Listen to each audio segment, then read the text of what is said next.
What's up, y'all? It's Lone Wolf. So I decided to make a video today for the ministry. Okay, I just got done doing some tool reviews for my automotive page, but I decided to do a video on how to quit smoking. Okay, this is one that is really tough for people. I have experience in this that I felt like it was important to share. Okay, so when it comes to smoking, cigarettes, cigars, pot, I'm gonna kind of leave out of this. I'm gonna just do it nicotine driven. Okay, so this could be vaping as well, that type of thing.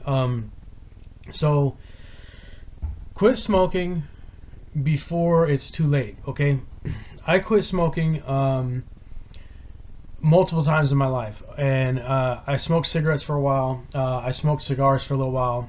Cigarettes really just weren't my thing. It just bothered the heck out of me. Cigars, I had a thing where I used to like love cigars, drool over them. Just some of them were just really yummy. They taste good. The buzz was nice. I used to be a huge fan of Romeo cigars. Can't smoke them now because I quit. So I'm off them. I'm not doing any of that. So when you quit smoking, you need to come up with a plan. Okay, so you need to have, if you live alone, okay, and you're gonna quit smoking, you need to have like a dry erase marker on your bathroom mirror and like write out a plan. Otherwise, you need to have like seriously like a plan in front of you that you can reaffirm yourself of when you may hit like weak points where you want to cave back in and smoke again. So before you even set down the cigarette or the cigar or nicotine or vape or whatever it is, chew, whatever it may be, all right, you need to come up with a plan. And one of the things that I would say is the best plan is go see your doctor. A lot of people are like, well, that sounds stupid, this and that. It's like, well, if you go to your doctor, they can prescribe you gum. Like, gum's expensive, I get it. Like $20 will get you like some nicotine gum that'll last you, okay? But if you don't have any money and like you're sitting there like, dude, like I'm throwing like 10 bucks at cigarettes and this and that, go to the doctor and get a prescription for some lozenges. Like, these are 2 milligram lozenges, and I get re-ups for them like all the time. So they've been helping me quit. When it comes to a plan, they will give you gum, they will give you patches, they will give you lozenges. Either way you want to go, okay? What I will say is that patches are probably a little bit different of an approach because there is no hand-to-mouth thing, okay? So when it comes to lozenges and gum, if you end up doing lozenges and gum, okay, you want to make sure that you have a plan of your own after that, okay? So your doctor will probably be all on board for that. So it's a lot easier to get help than you think, okay? When you think about quitting smoking, you're like, oh, it's going to cost too much. I gotta pay for the gum. I gotta do this. I gotta do that. Like I just enjoy my smoke in the morning and stuff like that. Well, here's the thing. You need to understand smoking and quitting smoking. Okay, so the chemical dependence of the act. Okay, of like actual smoking and nicotine. Okay, so this was something I had to understand, and I understood multiple times out of my life. But I really understood this last time when I quit smoking cigars. Okay, the chemical dependence on the drug, okay, the more you pull away from the dependency of the chemical in your system, the more you start to understand it from an outside view, where you're like, oh, okay, like this thing had this stronghold grip over me that I couldn't really break away because I didn't understand it. The more that you understand a problem, the more you can solve it, okay?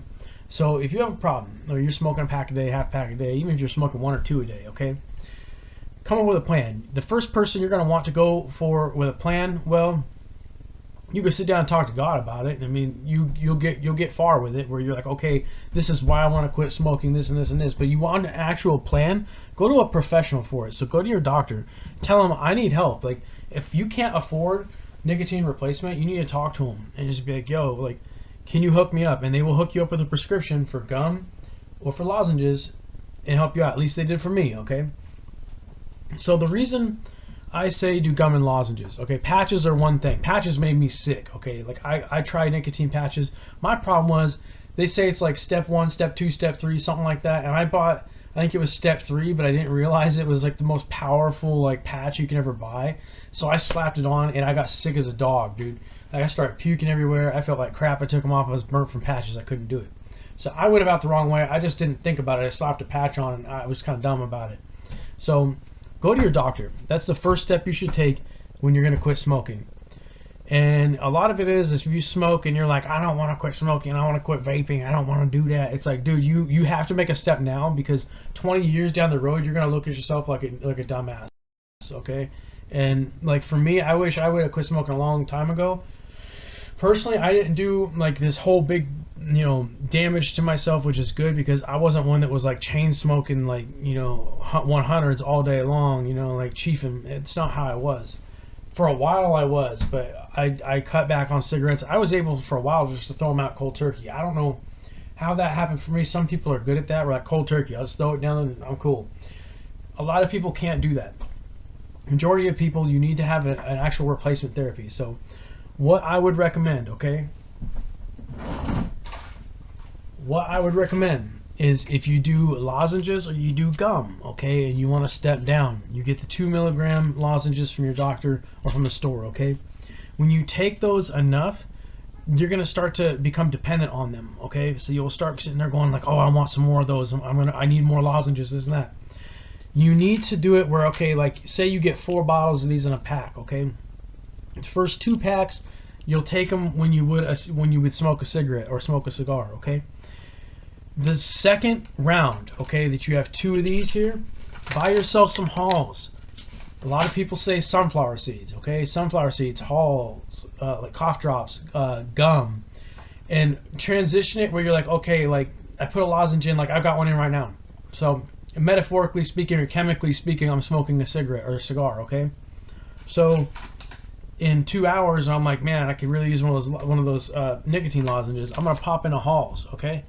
And you just pop into Halls and okay, I got some gum, and space out how often you take your lozenges, okay, or your gum. There's an active participation in weaning off of the chemical, of weaning off the dependence that you need to understand, okay?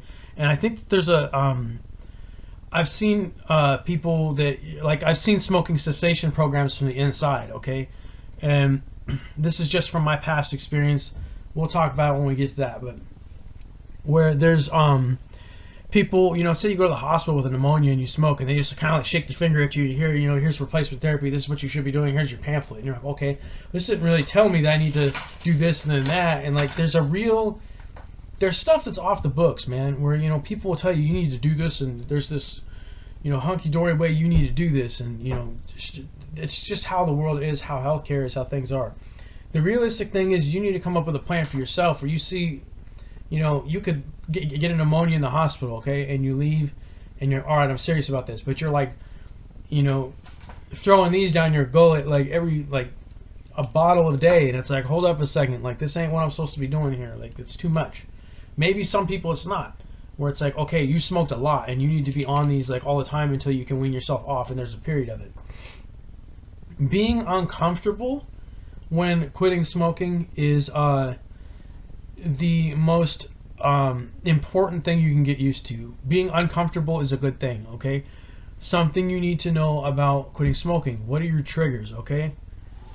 This can be a good trigger for you. Coffee. For me, coffee's not, for some reason, coffee and cigarettes are a separate thing for me. They used to, when I smoked cigarettes a long time ago, that I'd have a cup of coffee and I'd be like, oh, I need a cigarette or whatever. The cigars, it really wasn't that way. I was like, okay, I don't really understand.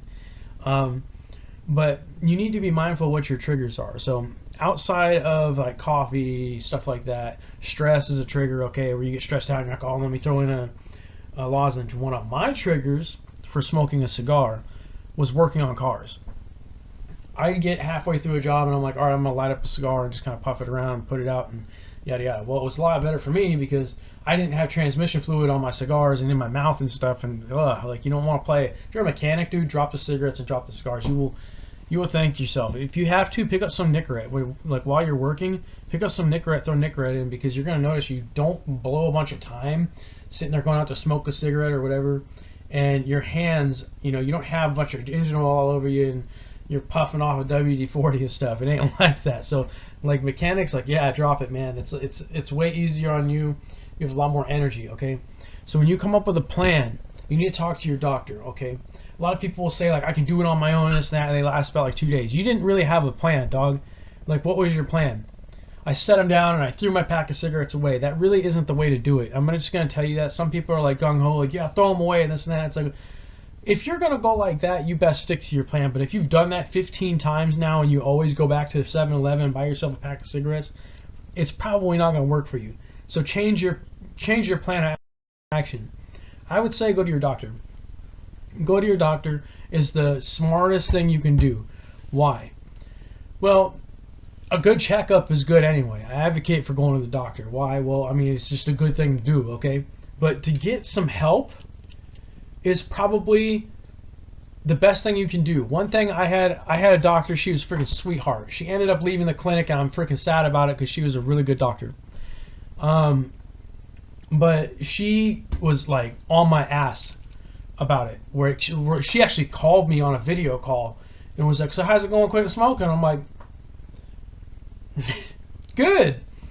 Little did I, I mean, it helped. It was one of those things where it was like, if my doctor didn't kind of be on me about it, I probably still would have just followed through, but it gave me that extra motivation where I was like, well, I got someone rooting for me over here. You know what I mean? So maybe this is also like a message to doctors where it's like, you need to root for your patients a little more. Maybe if you don't have time to follow up and call them or anything, maybe even a message over their little healthcare portal saying, hey, I hope you're doing well. I really hope you're doing good quitting smoking. I'm rooting for you. At least a little bit of encouragement goes a long way. So that's my message to a doctor on that side. Encourage your patients, okay? Even if you're like, okay, you have a healthcare team involved with it and there's like a respiratory therapist or a nurse that can send them a little message like, hey, we're rooting for you. We really hope that you're still quitting this and this and that. A little bit of encouragement will go a long way with just an individual. So that's kind of my advice to the healthcare side of things. But to the person that really wants to quit, or if you just got, if you're overwhelmed in life and you're going through a flood, set down the cigarettes because you're going to be pissed off at yourself later when you can't breathe and you're using inhalers and you feel like crap every day, okay? So smoking is like, I know a lot of people like in the younger ages are leaning towards vape and like the popcorn lung stuff like that. It's like, well, we're not smoking, but we're vaping. And it's like, dude, maybe you should lean off of that shit and start taking lozenges, and don't get hooked on lozenges, but back your way off, because honestly, like, okay, there's a lot of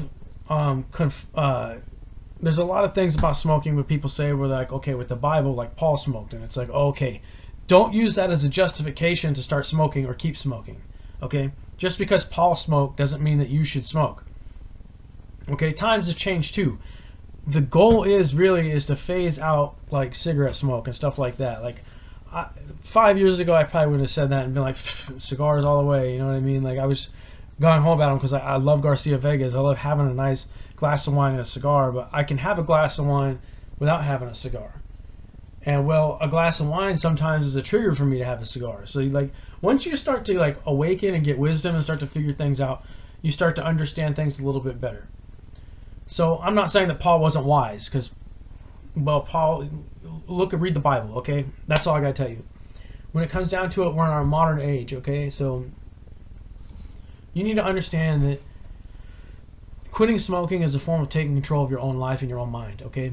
There's the nicotine dependence, the chemical dependence. I was thinking about this the other night. I was driving around and I was like, like, I had one of these in and I was like, there's something about it. Go without a cigarette for about 5 or 6 hours, how you start feeling. You start having that numb feeling, like the chemical dependence is like off of you, but it's grabbing at you. Like, I need to fulfill these receptors to give me this dopamine hit. And it's like, maybe you don't. Maybe that uncomfortable feeling is really good, okay? Maybe it's a good thing. So you see it where it's like, when I first went from like cigars to lozenges, I hated it, dog. I hated it, where I was like, okay, that sounds really good. Like, smoking that sounds really good right now. But I got this, and I'm like, like, I saw it as almost like this was like a burden, but it was actually a blessing for me, okay? Where it was just a blessing for me.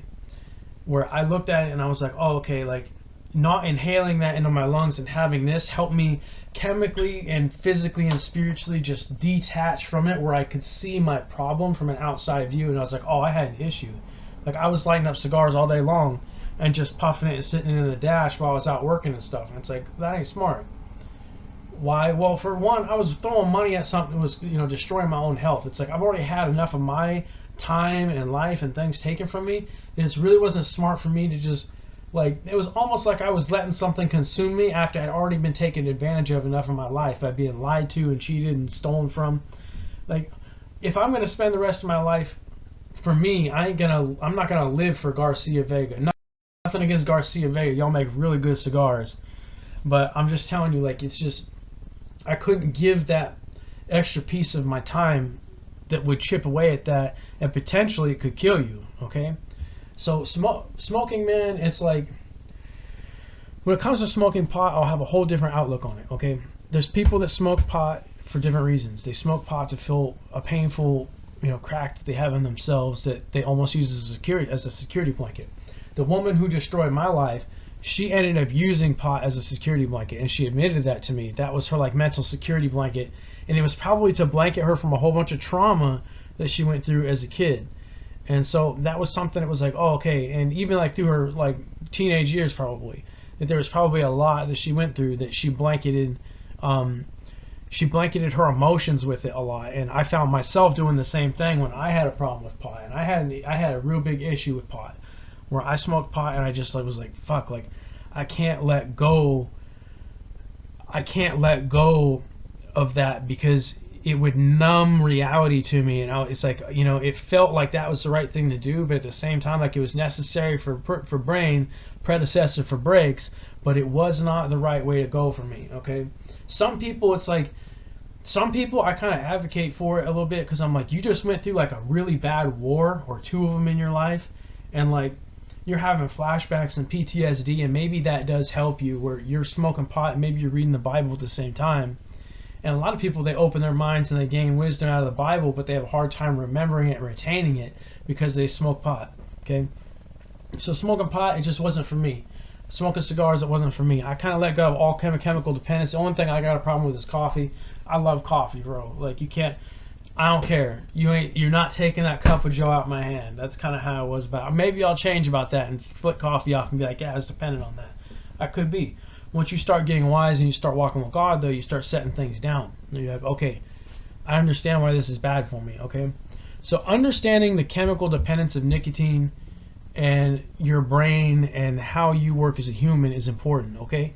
And a lot of people won't understand this until they actually have that gripping craving on them, where they really push it and they're like, oh, okay. Sometimes all it takes is something like this, where you're like, oh, okay, like I still have the chemical in me, but the dependence of inhaling it and the act of buying it and falling into that cycle, I understand it from an outside view now, where I'm like, okay, I'm detached, but I'm still not detached. So for me, I've struggled with it throughout my life a lot. I used to smoke when I was younger. I used to smoke quite a bit. I think it was like a half pack a day, maybe a full pack, quarter pack, 3/4 pack a day. It was kind of varied based upon what time I had. Because, I mean, we're all busy. Some people, they like religiously smoke like a pack a day, and it's wild, okay? And you're like, well, that ain't very smart. You basically burn up your lungs, and it's like, here's what I want to do, okay? If you smoke and you don't want to smoke, I think you should do it this way. Go buy a bucket from Harbor Freight for like, I think it's like $3.50, okay? And I want you to take that bucket, and every empty pack of cigarettes that you smoke from when you bought that bucket, I want you to throw the empty pack in the bucket, okay? And you will watch that bucket fill up. And I want you to sit back at a point when that bucket is at a certain capacity, and I want you to think about how many cigarettes that is, how much tar hit you, and just look at it. And I'm not telling you to like beat yourself up with a ruler, okay? Well, kinda, maybe, but look at it and be like, dude, I just inhaled this whole bucket of cigarettes. Like, not like an ashtray, like you're putting out butts and throwing them in there, because you're gonna be a long haul down. I'm just saying the pack. So you buy a pack of Marbs, you smoke it, and you throw the pack in the bucket. You never throw it away, but it's in front of your face, because every time you smoke a pack of cigarettes and you throw the old pack away, it's out of sight and out of mind, okay? Versus if you're actually filling a bucket with your old packs, you actually see it in front of your eyes and go, oh like that's not good. I inhaled all that in over a month's time. That ain't good. And then from there, I want you to take your pack of cigarettes and price it out, okay? And I want you to go, okay, it costs, say you're smoking like American Spirits. Nothing against those, because I've been around people who smoke them, and honestly, they weren't as repulsive to me as other cigarettes, but that was just my thing. I want you to write how much it costs, down down. You can even take a Sharpie and write down on each pack and throw it in there.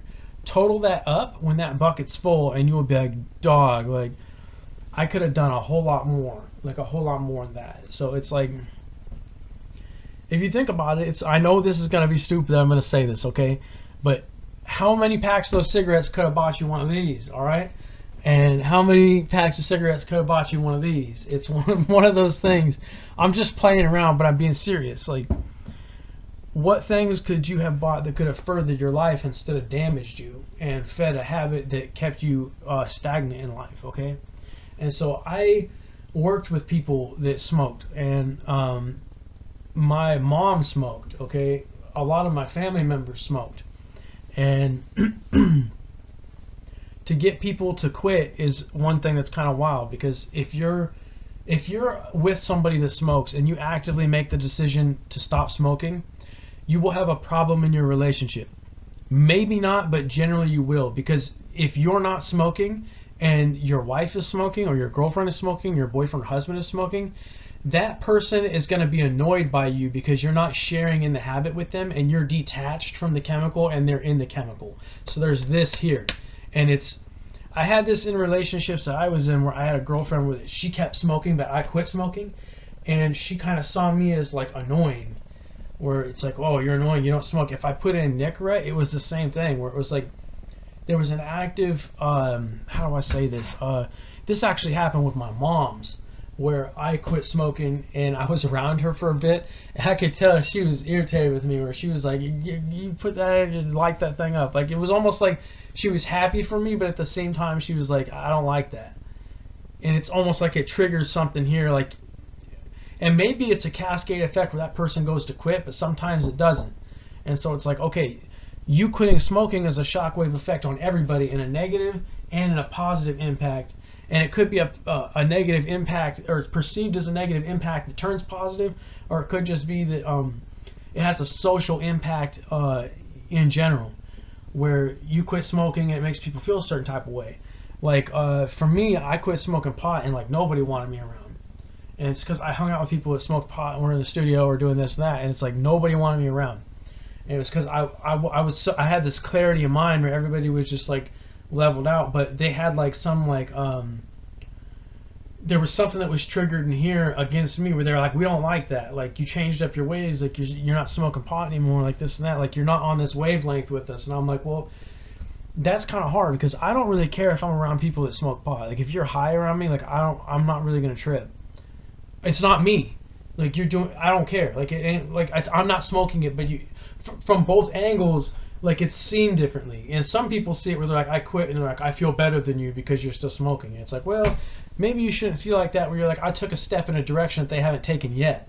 That's probably the best way to say it. Or maybe they don't want to take that step in that direction, and maybe they're taking steps in different directions. I don't know. I'm not advocating that, you should smoke pot and justify it. I'm not saying that. I'm not advocating that you should quit smoking and then judge other people. I don't think that's right. But I'm just telling you, when you do quit smoking pot, like, people are gonna people might treat you a little differently that you used to smoke around. And some people that treat you a little bit differently, like a little bit better, where they're like, oh, he's improving his life, he's not smelling like pot everywhere it goes, and that's okay. That's okay. But I'm gonna try and keep this more to quitting smoking, okay? And I noticed this with certain friends that I had in my past. Like, I had a fishing buddy where we would smoke all the time together. Like, we'd be out, fishing for trout or salmon. We just light up cigarettes and whatever, put them out, throw them in the bag. And one of us would quit smoking, and we feel some way about the other one, where it was almost like being around the person was like pressuring you to smoke, and you're just like, dude, I can't quit when I have this direct influence around me. So if you quit smoking, get some help, but isolation isn't a bad thing, okay? So there might be a time where you end up telling people, like, hey, like, I'm quitting smoking, so I need to be alone for a while. And I encourage you to get in the Word of God and start reading. And start reading Proverbs, start reading Matthew, start reading Genesis, start reading certain books, and treat the Word of God as food that you can intake. That maybe instead of smoking, you start taking in the Word of God and taking food in. And I think that's something that we should start to understand, is like, Jesus is like the life-giving bread, okay? You have to see it that way. It gives you food to take in that you won't go hungry, okay? Like you start to see that and you're like, whoa, I can feed my spirit in a weird way, okay? So there's levels to it, but getting help is a really good idea, and that's coming from somebody that like I really don't like going to doctors, bro. I don't like going to doctors. I had a kidney stone. I think this was like 2 or 3 years ago. I hated going in for that. I went in, had surgery for it to get it taken out. It was terrible, and it was my problem because I was on a carnivore diet, but I wasn't drinking enough water. So like I built up a kidney stone, and I was like, dude, like 8 millimeters large in there, and I was like, dude, laying there trying to get some help, puking everywhere. Like it wasn't good. So I'm not the biggest fan of like doctors, but I also advocate for getting help. And the best thing to do when you quit smoking is to get professional help first, okay? And I'm not sitting there trying to be all like honky-dory telling you this and that, but I'm telling you right now that it's a lot easier.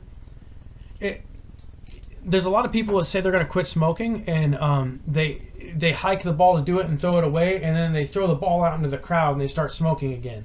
Whereas like if you have a professional like a doctor on your side that gave you a prescription for it and you have resources, you're more adept to hiking the ball and throwing a first down than throwing it way out in the crowd and backsliding and just you have to kind of understand where I'm coming from. So you're more adept to be successful quitting smoking if you have a professional involved, okay?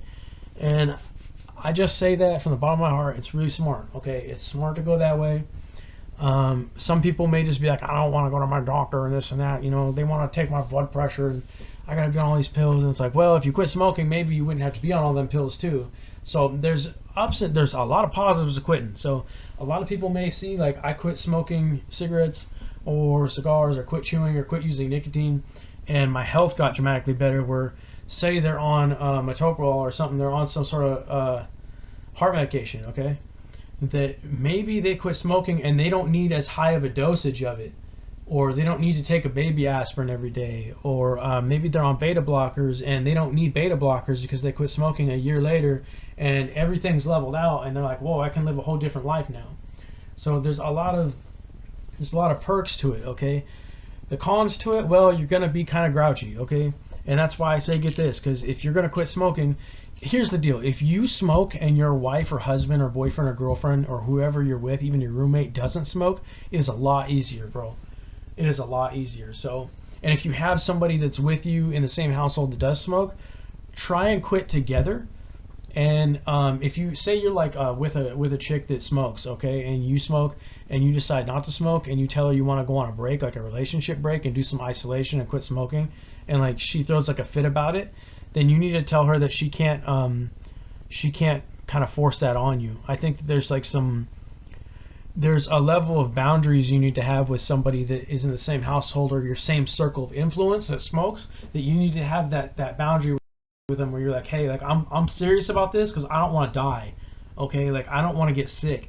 Like I saw Uncle Larry end up getting sick from this and he smoked his whole life and I don't want to go out like that, okay? So there's existential life questions that you start to ask yourself, and you better reflect on that when you're younger than when you're older, because if you're older you don't have as much time as you did and you already burnt a bunch of it. So that's the thing, that people, they know it in here, they know it, but they neglect it and they regret it later. So you're like, to be wise about that is to jump on top of that now. You avoid your heart problems, you avoid your lung problems, you avoid a whole bunch of problems, and maybe the healthcare system is a little more leveled out if that were to happen on a massive scale, where things aren't so complicated. Maybe the healthcare budget isn't so like weighed down because of our own habits. So our own habits play a big part on the lives we live. So, I mean, if you think about it, if we all quit one habit, say people dramatically actively went up against drinking and smoking for like 2 years, okay, and a bunch of people were just like dedicated, like most of the US just altered their ways where they're like, we're gonna advocate not to smoke or drink, there would be a heck of a lot less burden on the healthcare system, because comorbidities are birthed from our habits. That's how I've seen it in a big picture, where we're like, okay, we have this habit, and then all these cascade effect problems happen around it. Cirrhosis of the liver, gastroesophageal reflux disease from drinking, cirrhosis of the liver, you got all these things that go on. smoking, you have heart, you have lung conditions, COPD, lung cancer, there's a whole bunch of stuff. Jaw cancer from smoking cigars is a whole bunch of stuff. So I advocate get professional help. Why? Because the professional, which is your doctor, is sitting in a position where, not like a judge position for you, but the person that's of ultimate intellect about the situation that could be in your corner. So think about like if you're in a boxing match, okay, and you're a boxer and your doctor is your trainer, okay, and the other boxer is named Cigarette, okay, and they don't really have a trainer. Well, maybe they do, and it's called Cigar. I don't know, but your doctor is constantly telling you, okay, go back in. Your right hook is using this right here. Hit it with a right hook. Hit it with the uppercut. Hit it with this. You need to be, just up on it. And it's almost like your doctor should be your coach, okay? And I know that right now the healthcare system is really hard, where doctors, they don't have time to be following up with people. They don't really think about that because they're like, okay, I've got this guy coming in. I've got, a huge patient load, and this one dude over here is trying to quit smoking. But my advice to healthcare and doctors, nurses, even if you just had like a second out of the day to just tell them like, hey, I'm proud of you, keep going. Just remember that your dad ended up getting sick from this, and I don't want you getting sick from that. Doing something like that, a little bit of encouragement goes a long way with somebody who's teetering on the edge and going, cigar or lozenge, like they really want that, but that little bit of encouragement stuck in you right there. So it's kind of a weird thing to understand, but for me, my doctor reaching out to me gave me a lot of encouragement, because it was almost a reflection on me, where she asked me like how I'm doing, this and that, how's quitting smoking going, and I was like, oh, okay, it's good. And it's like, well, I just had a cigar yesterday, so that wasn't good. She'd probably be pissed about that if I told her.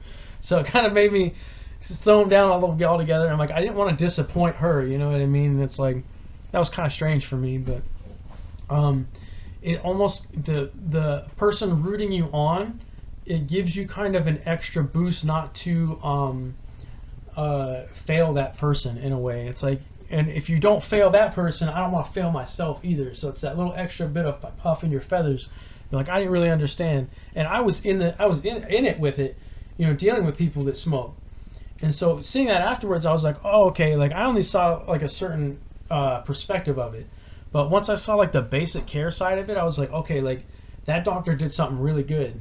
And if that were to happen to a lot of people, then at an early age, where somebody who's young, say you're 25 and you're vaping or you're smoking, and you go and get help, and that doctor like really advocates for you, you could look back like when you're like 50, 60 years old, and you're like, if that doctor wouldn't have reached out to me and encouraged me and gave me the push to keep going, I'd be in that position in the situation where I'm not allowed to enjoy my retirement because I'm sick as a dog and my lungs are shot out. So you're like, hold up a second, like the little bit of effort, it goes a long way in certain ways. So how to quit smoking, okay, you have to be dedicated, you have to have a plan. I think you should write out your reasons why. Your pros and cons are going to be pretty straightforward, okay, like they will vary based upon people. If you have kids, it's like, oh, okay, I get to live longer for my kids, versus if you don't, you're like, well, I get to live longer. So it's like, there's more pros and cons based upon what your life situation is. But there's always pros and there's always a con, okay? What's your con, really? Your con is attached to your chemical dependence of the drug. So your con that you perceive in your mind is, I don't get to smoke, and I do this because I'm stressed out, and I do this and this and this. When you detach from, write down what your cons are, detach from it, and you'll see how foolish your cons were, how foolish your justifications were, okay? And a lot of people who smoke now would be like, lone wolf, like, you don't understand. And it's like, no, I really do, because I wrote those things down, look back, and I was like, that was kind of dumb. Like, what were my reasons, cons for quitting smoking? I don't get to enjoy something that I should. Really? Like, I can enjoy other things. Like, to be saying that I don't get to enjoy this thing that I should be able to enjoy is you being attached to that chemical and not being able to let go, and you're grappled with it. Imagine like how do I explain this? But it kind of feels like that Venom Spider-Man thing, where it's just like on you, dude. And so you're just your lens, the way you see life when you're connected to a habit is a lot different than if you were detached. Your lens is a lot different. So it's almost like you change glasses real quick and hold up a second. So quitting a habit it's a lot, and there's other habits that are a lot harder to quit than cigarettes, okay? And I ain't gonna speak on those. I'm speaking on nicotine itself, okay? And I use nicotine because I just feel like this is supposed to be in my ministry, okay? Like I decided there's a lot of things that I look through the Bible and I'm like, okay, where can I really put verses to this? And there were some that I could, but I decided to go with more of a spiritual talk. When it comes to a biblical talk on it, I'll probably do that too. We'll just look through Proverbs and you'll kind of see it and you're like, oh, okay, like look in my book where it's like the fools and the wise, and it's like, how is it wise to quit smoking? Well, there's a whole bunch of reasons. Why is it foolish to quit smoking? It's like, well, I mean, good luck. I mean, you can come up with your own cons and try to justify them, but later on down the road you're going to look at them and be like, that wasn't very smart. Like I was way too engulfed in it. And it's like sometimes it takes people a serious intervention, like so they smoked like their whole life and then they end up going to the hospital for a heart attack, and they're in there where they can't have any cigarettes at all, and they end up leaving the hospital and they're like, dude, like I didn't quit smoking and I went through all that, now I've got like coronary artery disease, or I've got like a bypass in there now, I got all these problems, and look at what I was doing before. Like I was basically, that's why you see a lot of people like I saw that were elderly, that they're, you know, they would tell me my biggest regret was I didn't quit smoking earlier. I didn't quit smoking sooner. And so you look at it and you're like, hold up a second, like how do I avoid being in that position where my aunt or my uncle or my dad or my mom said those very same things? Well, I need to take action now, and I need to see. Sometimes it takes talking to that person, you know, where you're like, oh, okay, like for me it was like, well, why, you know, what was your biggest regret type of thing that would come up in a personal conversation. It was like that I didn't quit smoking sooner and I would have lived for my kids more, or I could have been able to do this. I could be out on a fishing boat. All my friends that don't smoke are enjoying their lives and they still have their vitality, their health to them. And it's like, hold up a second, like you don't want to live your life down that road where you're like, you want to live life with the least amount of regrets as you can. So you need to make the wisest possible decision you can in the moment. So quitting smoking, what is the wisest possible decision to, while you're quitting smoking? Get professional help, get replacement therapy, listen to your doctor, get yourself a good coach. So you want to have somebody around you that doesn't smoke, or that is, even if they smoke and they're gung-ho for you and like you need to keep going like this, that you may end up having somebody that's coaching you on that does smoke, that you encourage them to smoke, or you encourage them to not smoke because you set it down and walked forward and they're like, if he can do it, I can do it. And look, he went between this and Halls, like he figured it out. So there's a method to the madness, but you need to understand quitting smoking and doing it cold turkey. It's one thing. Cold turkey is almost like a phenomenon to me, where it's like people will look at you and go, oh, okay, like he quit smoking cold turkey. Like that is like a shot in the dark. Like nobody really knows like how in the world that happens, okay? Where they're just like, that seems insane. Where maybe they were forced to do it, or they have that strong enough willpower where they threw it down and they were just chill. And it's like, that's really hard to find, bro. To find somebody with that type of willpower. And sometimes it's how attached to the chemical are you, because you have some people that are just like, it's on them, bro, like Venom Spider-Man, like on them. And then you have some people where it's like they smoke maybe like a quarter pack a day. They're not that, like they're there, but they're not this and that. They're not in deep with nicotine as much as other people are, okay? So there's varying level degrees of dependence.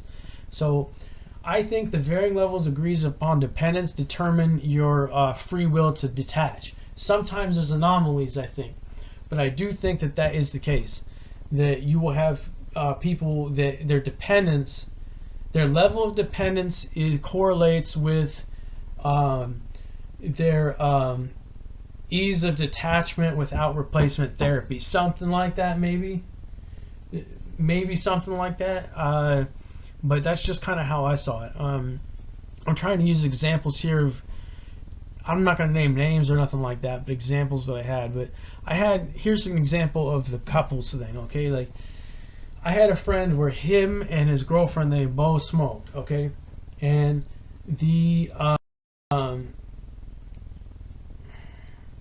my friend that was the dude, he quit smoking, but she couldn't quit smoking. And it was a difficult thing because her not quitting smoking, it triggered him to smoke, and then it was just this thing where she was kind of an anchor into the chemical dependence, where he kept backsliding and backsliding because he was around it, he'd smell it, he'd just want it. And once you get past 72 hours of your dependence, things change for you, where you're like, okay, I'm 72 hours clean of any nicotine, and you look at it and you're like, I see the act of smoking and the dependence and the habit a lot differently than I did when I first set down the cigarette. So your perception of the habit itself is different from day 1 to day 3. So the way it's almost like you see it as the monster that it is at day 3 versus day 1. You're like, this isn't a monster, like this is just something I do. And then day 3 you're like, oh, this thing's kind of a monster, like I see this thing, like it's been latched onto me like a parasite, like something's not good about it. When it comes to my videos, okay, when I first started my ministry, I didn't really have much of a I wasn't like Venom with it. I was more of like this with it, where I would want to have a cigar after I read the Bible, and I would just kind of like had this thing where whenever I would go into a deep talk, I would want to spark up a cigar, and I don't know why that was exactly. But for a while, I had a serious problem where I was like, yeah, I just like smoking them. Like, I don't really care what nobody thinks. You know, people would tell you, like, cigars stink and this and that. I'm like, I don't care. Like, you know, now I look back and I'm like, cigarettes stink. Like, I don't know, like, kind of repulsive to me in a way. Not a way if you're smoking around me, I'm like, oh, okay, it's cool. But you bring it up to me, like, I ain't smoking that thing. Like, I'm good. Like, it's weird. You see it where before cigars don't stink and I don't have this problem and this and that, and I detached. I'm like, I see the monster right here. Like, I see the monster from the eyes of other people in a way where I'm like, oh, that monster was like on my back and I'm walking around with it, like carrying it around. Like, I got enough things to carry on my back. Why I got to carry this monster with me? So the awakening to the monster of the habit only happens when you get sick from it and you have to go through a whole bunch of crap because you got sick from it, or when you detach from it from a certain duration and period of time to where you can physically and spiritually see it and it's off of you. Where, okay, say I smoked regularly right now. I would go to the store and see a pack of Swishers. It's a pack of Swishers. I bought a pack of Swishers. I'm going to go have a smoke. A week later, I haven't smoked, and I see a pack of Swishers at the 7-Eleven, and I see that as the monster I was once attached to. That chemical dependence was a monster. And it was a monster because it was controlling my everyday life. It was controlling not my free will, because free will is free will, but kind of. It was kind of controlling my actions in a way where I'm like, I was almost like under this crazy, like, I was under the control of this chemical that is like a monster to me now, where I see it and I'm like, this monster has its fangs in everybody, but it don't got its fangs in me anymore. But I know what that fang is, and I know what that feels like, where you're like, oh, okay, like, what's up with that? Like, you don't really understand how that really worked out, okay? But you see it. So once you reflect on it, you're like, okay. So one thing that you need to know when you quit smoking is there's a correlation between how you see the chemical and your habit now versus how you're going to see it 3 days clean, a week clean, a year clean, 20 years clean. You will see it almost from a detached lens versus how you are now. So if you got a cigarette in your hand now, you're going to see your pack of cigarettes differently now than you will 3 days, 5 days, or a week from now. And maybe you should write about that. I encourage people to do that. Maybe I probably should have done that, where it's like, okay, you write about what you feel about cigarettes and this and that today, and then tomorrow and the next day and this and that, and maybe you should read it all in one run, almost like you would a book. And you're like, hold up a second, like, it's almost like you go through something where you're like, I'm stressed out, so I smoke this and this and that. I don't really care about picking up cigarettes and that. I want to quit. And then day 2, you're like, this sucks, cravings are kind of crappy, this and that. I'm having to take these stupid lozenges, and, Lone Wolf told me to take cough drops and all this. And so you see it, and then the 3rd day, you're like, okay, I'm detached from it. I'm still having cravings, but I have these triggers where I have to drink a cup of coffee in the morning and I instantly want to smoke, and it drove me absolutely crazy. I had to stick a lozenge in, and one after another. So I figured out my trigger. A week down the road, you're like, okay, like I had to figure this out in a certain way. So a week down the road, you're gonna see, you'll see a change in how you feel about it, but you'll see a change in how you see it. Okay, maybe you should do it that way, where like I'm gonna walk into a 7-Eleven. I'm just using 7-Eleven as an example, gas station, maybe Fred Meyer, I don't know, and you see the pack of cigarettes. Well, go out to your car and maybe write down exactly what you felt. How did I see that pack of cigarettes? How did I see that pack of cigars versus the first day that I quit, I saw it this way, and now I'm seeing it this way, and it's like, hold up a second, like I see things a lot differently. And you look at day one, and then you look at a week, and you're like, who was I? Like, hold on a second. And if I do go buy a pack of cigarettes, this is who I'm gonna be. But if I don't buy the pack of cigarettes, I am who I am now. So there's a dependent change on how you see it. And I think once you detach from stuff like that, you start to detach from other things that are toxic in your life. Maybe behaviors that you carry with you, ways of thinking that you let go of, where you're like, oh, okay, that was kind of in this cycle, much like that was. If I break out of that cycle, that I start to live in a different way, something like that. That's how I felt, at least, where I was like, okay. And I mean, it wasn't very like drastic for me because I was already on my walk. But I will say that in my past, when I have had detachments from like chemicals like nicotine, marijuana, stuff like that, like the first 3 days after smoking pot, I hated it. I hated it, bro. And it was because I was fiending for it. I just wanted to smoke, just need to roll up and get my head right, and this and that. And then it's like a week later, I'm like still like I'm going through the nightmare process, the dreams and all that, lucid dreams and all that. I'm just, oh, what's up? And then 6 months down the road, I'm like, I don't even need that. Like I smell it, and I'm like, oh, someone's rolling up, but it ain't me. So it's kind of like I didn't really feel like I felt like I was missing out on something in the moment when I quit, versus like 6 months down the road, and I felt like I wasn't really missing out on it. Like it sounded fun. I was like, oh yeah, that sounds great. Like you can roll up and oh yay, but it's like, it was taking a piece of me that I didn't really understand. So once you kind of detach from things like that, you see it differently. I think people see that with drinking too, where I think maybe drinking has a different impact and different perception in that breakaway than nicotine and like pot does. I think everything has a different breakaway where you see things differently here, and here, where you see things in a different mind, where you see people that quit drinking, you know what I mean? And they don't want to be around anybody that drinks. And I think that it's different because for me, I quit smoking pot, and I can be around somebody that lights up and smokes a joint. Like I don't care, just don't give me contact with it. Like don't be hotboxing me or nothing like that. It's a little wild. But I think there's different levels to it based upon what the chemical is or what the attachment is. And it could be behavior wise too, where I noticed this where like when I grew up, I had a certain way of thinking. I think that a certain way of thinking and like living, like I detached from that, and I was like, I don't ever want to even be a part of that or even think about that or even be in that mindset. Like it's just, and then you're around the people and they try and suck you back into it, and you're like, I don't like that. That's just not, I'm not born like that. So my whole path is different. Like I don't like that. So for me, it's like, understand your own addiction and start to understand the detachment phase and how your lens changes. And if you understand a problem, you can solve it.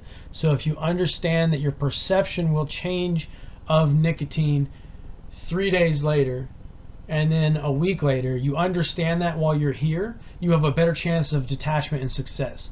If you don't understand what this is and that is while you're right here, then you're just going to want to stay right here in this comfort zone that's wrecking you. So you need to make sure that you're not sitting in a comfortable hot tub getting wrecked. You know what I mean? So discomfort is a good thing when you're detaching from chemical addictions like nicotine. So that's all I got for you guys today. Please like and subscribe. I never ask that, but I'm telling you right now, I'm just trying to get my message out there. Running with season 2 right now. I got another one coming up tonight. So Lone Wolf, peace out, y'all.